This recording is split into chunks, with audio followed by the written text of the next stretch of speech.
मित्रांनो, माझं नाव सागर आहे आणि मी अविवाहित 32 वर्षांचा एक पुरुष आहे. आणि मला माझं शरीर सुखासाठी काय नाही ते वाली पुस्तकंही वाचून दिवस काढत असतात.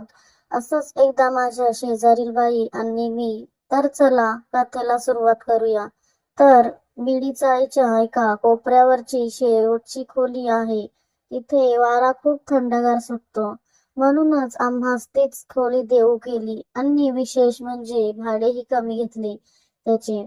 आभारच मानायला हवेत. तसंही त्या बाजूला जरा अंधारच असायचा. सार्वजनिक नळावरून भल्या सकाळी घमेली आणि भगुनी पाण्याने भरून ठेवणे हाच आमचा रोजचा दिनक्रम असायचा. रोजच एकच दिनक्रम करून करून फारच कंटाळा आला होता. कारकून असलो तरी सरकारी नोकरीत असल्याने आराम सदा सर्वकाळ ठरलेला असायचा. मोजून 2-2.5 तास कचेरीत जाऊन खुर्ची गरम करण्याखेरीज अन्य काम नसल्याने मन विटाळून गेले होते. तसे दिवसभर चौपाटीवर भटकण्यातही मजा राहिली नव्हती. तर त्या दिवशी बुर्जीचं पार्सल आणून खोलीवर निवांत आस्वाद घेत होतो.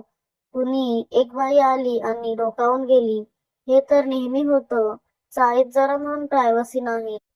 ही तीच शेजारची बाई असणार. आज चौथ्यांदा डोकावून गेली. काही हवंय का आपल्याला? ती